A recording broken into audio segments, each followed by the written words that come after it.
Hello everyone and welcome back to Realism Overhaul Sandbox and Kerbal Space Program 1.12, continuing my experiments with Starship, this time going for Hydrolox. And for the engines, I'm using my own SE2150 Hydrolox engines. They are a staged combustion and suited for sea level, so they're pretty small. They have a small nozzle. They don't get a very high specific impulse in vacuum, but you can tuck a whole bunch of them in, and that is important because we're lifting a lot of propellant.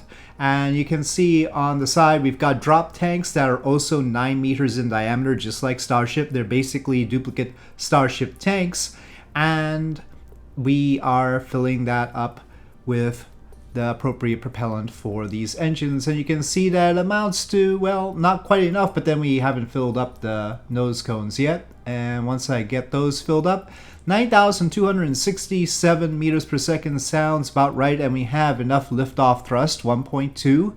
So let's try it.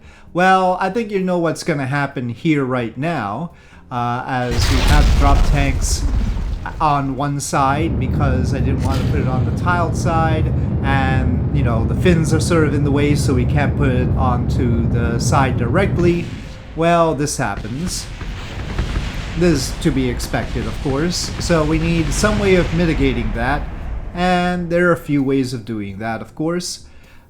First of all, we can add a booster, and the natural booster would be another Falcon 9. In the previous video with Starship, I launched it with a bunch of Falcon 9s. I don't really want to have a booster plus the drop tanks, and we'll soon see that it is quite inadequate to the task anyway, as it sort of just flops just as it did before.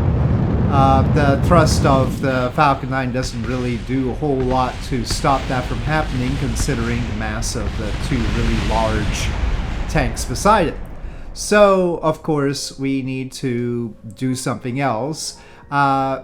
Putting more thrust on the Falcon 9 doesn't help. This was suggested. I did all this during live streams, and somebody had suggested replacing the Merlins with Raptor engines and then putting methane and oxygen into the Falcon 9. That does help. I mean, of course, the Raptor engines do produce more thrust, and so it is more balanced initially, sort of, though with ascent guidance it's really sort of struggles here, as we can see it pirouette for no particular reason. It really doesn't have to do all this. If I was just using Smart ASS on my own, it wouldn't be wiggling all over the place. But anyway, we really don't want this. I really don't want to use the Falcon 9 at all, and we don't have to. But this is a good demonstration of the principles at work here, as we get to the point where the Falcon 9 is expended.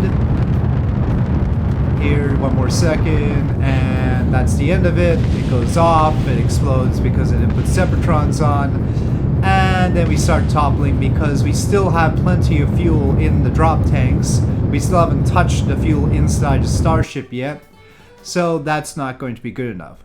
So measure number one is to put most of the engines on one side. They are thankfully fairly small engines. They don't have as much thrust as the Raptors apiece. They're like half the thrust of the Raptors each. They get about 430 seconds of ISP in vacuum, by the way. This is pretty appropriate for a sea level Hydrolox engine. We can see them. They're 436 actually. That's relatively high, but you know, for staged combustion engines, not unreasonable. I stick vacuum engines on the other side. These have really big nozzles and only 360 kilonewtons, just to give you an idea, but they get a juicy 463 seconds of ISP. So eventually we'll shut off the sea level engines and turn them on instead once the drop tanks are off. So we will also be shutting off the engines on one side when the drop tanks are off, so that maintains its balance. Otherwise we'll have way too much thrust on one side. There is technically a higher thrust configuration with these. Oh, I guess it's not just half Raptor engine each, it's a little bit more than that. But anyway, we have somewhat smaller engines than the normal Raptors. And the second measure is to have the oxygen tank on top in the nose cone and the hydrogen tank on bottom to move the center of mass up so that the engines can thrust through the center of mass a little bit easier. That's just the same as with the shuttle external tank and how it did that. So now when we launch, instead of it having to do a huge sidestep, it's practically balanced. Well, I mean, you can see the prograde vector is leaning to one side, but more or less it's balanced. We're not using that much pitch. And we can proceed. We seem to have enough delta V. It's reading more than 9,500. However, I forgot about the header tanks. So in the nose we have the methane and oxygen still there for the return. But then when I balanced the hydrogen, I forgot that it would be trying to use some of that oxygen. And so we really want to lock the header tank. And then we would use that to come back down and land, but then we need a Raptor engine for that. Also, the Starship itself, its RCS, is using methane and oxygen still. We're just fine after we dump the drop tanks, no problem there. And we appear to have plenty of delta V. But again, as it turns out, that's a little bit deceptive. I turn off the upper engines to help maintain balance and reduce the G-forces, and of course we ignite the vacuum engines. The vacuum engines combined don't have as much thrust as a single one of the other engines, so yeah. We could do with more moderate nozzle vacuum engine. That might be good. So I don't quite make orbit because I locked the header tank to see what would happen when I do and reserve that propellant. So we ended up with spare hydrogen that wasn't being mixed with available oxygen. And here I am. I remove one of the Hydrolox engines and instead put a Raptor engine so that we can have that engine using the header tank fuel for landing. So we preserve the reusability of the Starship in principle. We sure do have a whole lot of engines in the tail, which might change the balance a little bit, but anyway, we'll set that aside for now. So anyway, we do have the Raptor engine, and we'll lock the header tanks and the I call it tanks sometimes and tanks other times. It depends on how you look at it. But then I have to rebalance the hydrogen, and so I'm changing the hydrogen tank size there, and we get about 9,200 basically. So is that going to be enough? We have the thrust weight ratio, but the delta V is a little bit tight. But that's not including the amount that we would be using for return. So there is that. Off we go. The interest here is the sheer volume necessary to turn this into a Hydrolox SSTO. I mean, is it an SSTO when it's using drop tanks? Opinions differ.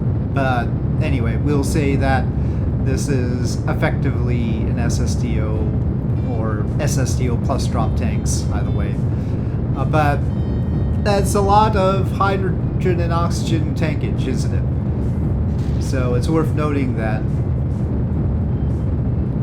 And there we light the vacuum engines a little bit earlier this time, and I'll be shutting off the upper engines as soon as the tanks go off, which is now.